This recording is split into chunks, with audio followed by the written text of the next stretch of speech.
કેવીની class YouTube ચેનલમાં આપ સરે મિત્રોનું હું દિલથી સ્વાગત કરું છું।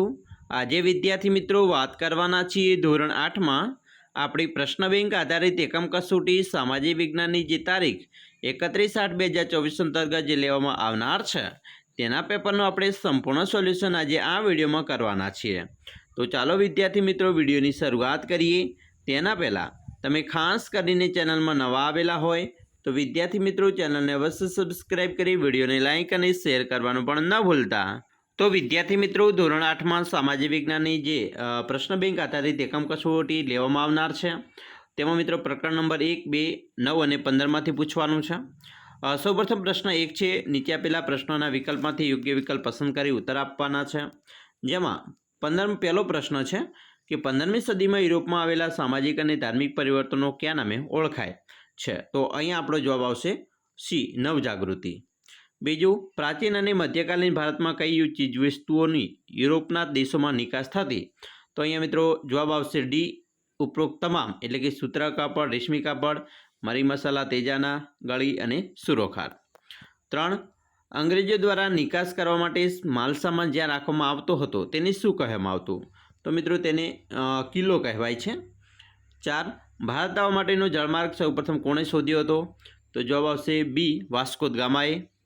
5, ईस्वीसन 1600 में इंग्लैंड में ईस्ट इंडिया कंपनी स्थापनानो मुख्य हेतु शुं हतो?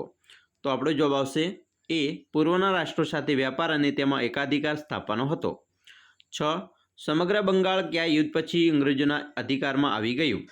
तो जवाब आवशे बी, बक्सरनुं युद्ध। 7, यूरोपमांथी भारत आवनार प्रजाने योग्य क्रम गोठवो। तो मित्रों सर्वप्रथम पोर्टुगीज आव्या, पछी डच लोको, अंग्रेजों अने फ्रेंचो आव्या। 8, पोर्टुगल प्रजा विषे केवुं विधान योग्य नथी? तो जवाब आवशे डी, तेओए पोतानी पहली कोठी बंगाळना सिरमपुरमां स्थापी हती।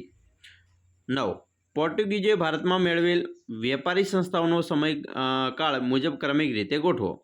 तो मित्रों सर्वप्रथम गोवा, पछी वसई, पछी दीव अने छेल्ले दमणनो समावेश थाय छे। 10मो छे, भारत में पोर्टुगीज राज्य की स्थापना कोणे करी थी? तो तेमां मित्रों आपणो जवाब आवशे डी, आल्बुकर्के। 11, यूरोपीय प्रजा अने तेना अमलदारों पैकी नीचेनी कई जोड़ योग्य नथी? तो जवाब आवशे डी, जर्मन कोलंबस। बराबर, ए योग्य नथी।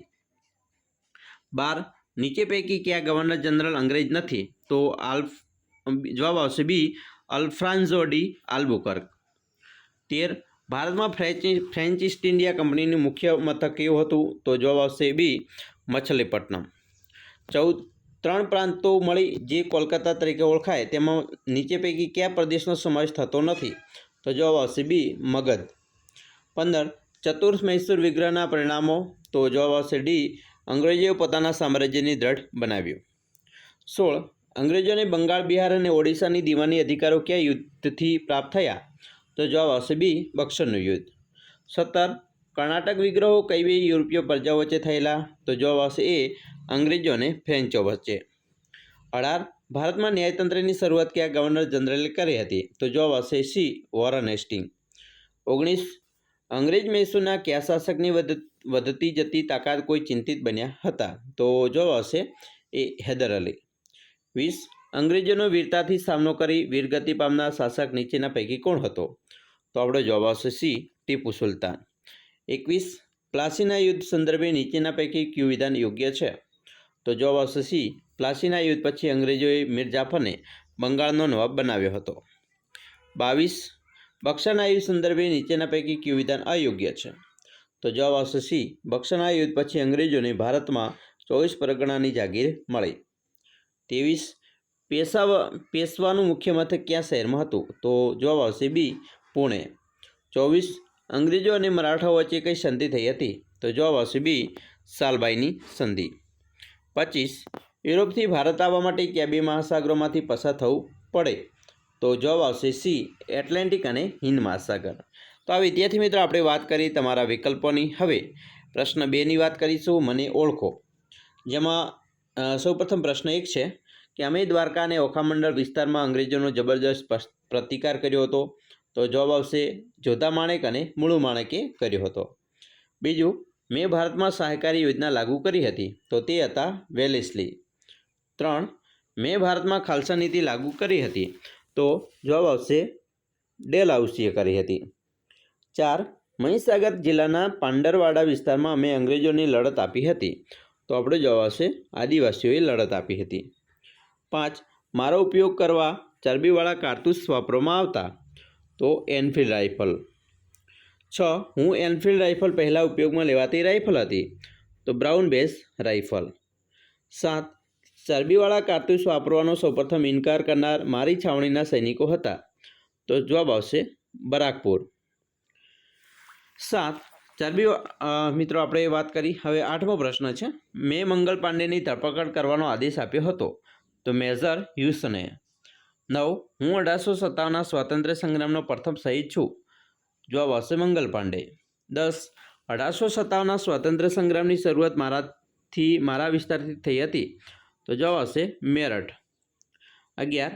હું 1857ના સ્વાતંત્ર્ય સંગ્રામનું મુખ્ય કેન્દ્ર બન્યું હતું. તો દિલ્હી. 12. 1857ના સ્વાતંત્ર્ય સંગ્રામના સમયે મને ભારતનો શહેનશાહ જાહેર કરાયો હતો. તો શાહ આલમ બીજો. 13. લખનૌમાં સ્વાતંત્ર્ય સંગ્રામનું નેતૃત્વ મેં કર્યું હતું. તો બેગમ હઝરત માલે. 14.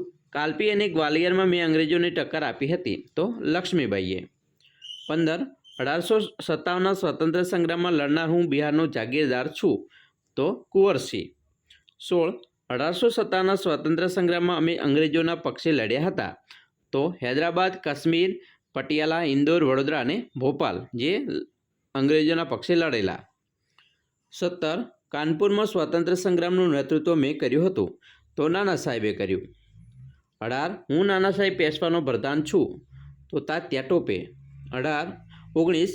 અંગ્રેજોએ મારું પેન્શન બંધ કરી મને પુણેથી કાનપુરમાં રહેવા મજબૂર કર્યો. તો નાના સાહેબ. 20.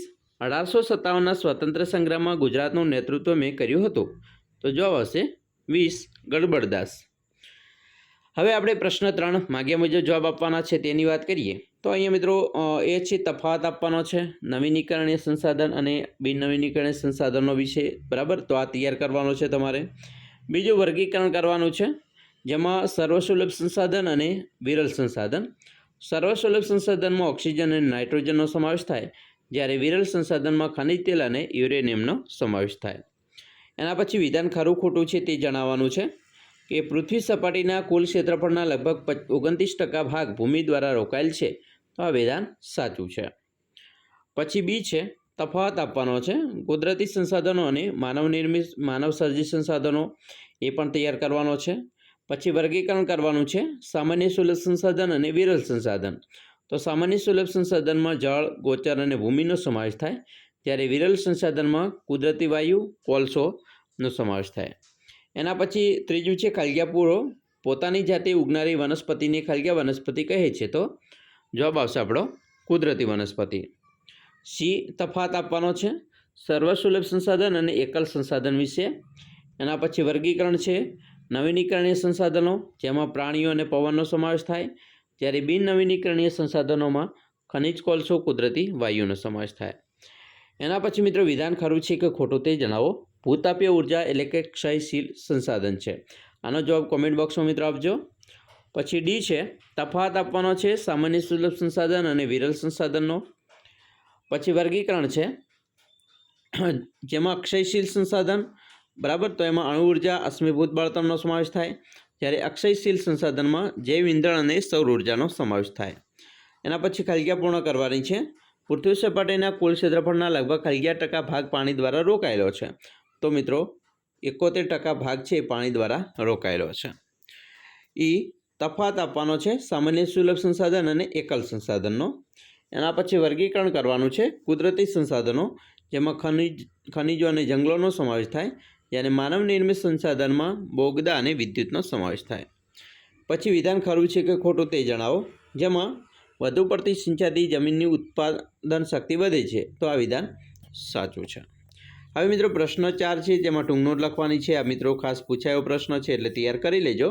જેમાં ખનિજ સંપત્તિનું મહત્ત્વ, બાયોગેસ, સૌર ઉર્જા, ખનિજ સંરક્ષણના ઉપાયો, ધાતુમય ખનિજો, અધાતુમય ખનિજો, પવન ઉર્જા, ભૂતાપીય ઉર્જા, કુદરતી વાયુ, ખનિજ તેલ. બરાબર, આ ટૂંક નોટ પણ તૈયાર કરવાની. પ્રશ્ન મિત્રો 5 જેમાં એક વાક્યમાં જવાબ આપવાના છે. પહેલું છે કે લોકસભા એ કયું ગૃહ છે? તો લોકસભા નીચલું અને રાજ્યસભા ઉપલું એટલે નીચલું આવશે.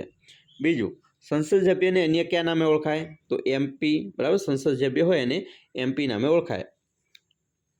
3. આપણા દેશની લોકસભામાં કુલ કેટલા સદસ્યો છે? તો 545 સદસ્યો છે. 4. લોકસભાના સદસ્યોનું કોનું પ્રતિનિધિત્વ કરે છે? તો લોકોનું પ્રતિનિધિત્વ કરે. 5. સંસદની બેઠકો શાના આધારે નક્કી કરવામાં આવે છે? તો વસ્તીના આધારે. 6. લોકસભાના સભ્યો કેવી રીતે ચૂંટાય છે? તો પ્રત્યક્ષ મતદાનથી. 7. લોકસભાને અન્ય કયા નામે ઓળખવામાં આવે છે? તો એને હાઉસ ઓફ પીપલ્સ કહેવાય. 8. હાલ ગુજરાતમાં લોકસભાની બેઠકો તો 26 છે. 9. હાલમાં તમારા મત વિસ્તારમાં સંસદ સભ્ય કોણ છે? તો મિત્રો અહીંયા તમારા મત વિસ્તારમાં હોય તે તમારે જાતે કહેવાનું છે કે ભાઈ કોણ છે, બરાબર. તો ખાસ તમારે મિત્રો જે તમારા વિસ્તારના સંસદ સભ્ય હોય એનું નામ તમારે કોમેન્ટ બોક્સમાં આપવાનું છે. 10. લોકસભાના સભ્ય બનવા તમારી ઉંમર કેટલી હોવી જોઈએ? તો 25 વર્ષની. 11. લોકસભાની મુદત કેટલી હોય છે? તો 5 વર્ષની હોય છે. 12. ખાસ સંજોગોમાં લોકસભાની સમય પહેલાં કોણ બરખાસ્ત કરી શકે છે? તો રાષ્ટ્રપતિ કરી શકે. 13. લોકસભા કયા વિષય પર કાયદા ઘડવાનું કાર્ય કરે છે? તો સંઘયાદીમાં. 14. મંત્રીમંડળના સભ્યોની કામગીરી પર અંકુશ અને નિયમન કોણ કરે છે? તો લોકસભા. 15. બજેટ સૌપ્રથમ ક્યાં રજૂ કરવામાં આવે? તો લોકસભામાં. 16. લોકસભા કાયદાઓ સંદર્ભે કેવી કામગીરી કરે છે? તો મિત્રો નવા કાયદા ઘડવાનું અને જૂના કાયદાઓમાં ફેરફાર કરવાનું. 17. લોકસભાના સદસ્યો અવિશ્વાસ પ્રસ્તાવ ક્યારે લાવી શકે? તો મિત્રો મંત્રીમંડળની કામગીરીથી સભ્યોમાં અસંતોષ ઊભો થાય ત્યારે. 18. ખાસ સંજોગોમાં લોકસભાની મુદતમાં વધારો કોણ કરી શકે? તો રાષ્ટ્રપતિ. 19. લોકસભામાં વિરોધ પક્ષનું કાર્ય શું હોય? તો વિરોધ કરવાનું હોય. 20. કેન્દ્ર સરકારે કઈ બાબત માટે લોકસભાની મંજૂરી લેવી અનિવાર્ય છે? તો નાણાકીય બાબતમાં. 21. લોકસભાના સભ્ય બનવા માટેની કોઈ પણ 2 લાયકાત. તો એક તો ભારતીય નાગરિક હોવો જોઈએ અને તેની ઉંમર 25 વર્ષની હોવી જોઈએ. 22. રાજ્યસભાના સભ્યો કોના દ્વારા ચૂંટાય? તો મિત્રો રાજ્યની વિધાનસભા, બરાબર, હોય અને વિધાન પરિષદ એના દ્વારા. 23. રાજ્યસભામાં ગુજરાતની કેટલી બેઠકો ફાળવવામાં આવી છે? તો 11 બેઠકો. 24. રાજ્યસભાના સભ્યની મુદત કેટલા વર્ષની હોય? તો 6 વર્ષની. અને 25. કાયમી ગૃહ કયું છે? તો રાજ્યસભા. તો આ વાત કરી વિદ્યાર્થી મિત્રો તમારા જે એકમ કસોટીનું પ્રશ્નપત્ર છે તેનું સંપૂર્ણ સોલ્યુશનની. આશા રાખીએ છીએ તમને આપણા વિડીયો ખૂબ જ ઉપયોગી નીવડશે અને ખાસ વિડીયો ગમે હોય તો મિત્રો લાઇક, શેર અને સબસ્ક્રાઈબ કરવાનું પણ ન ભૂલતા.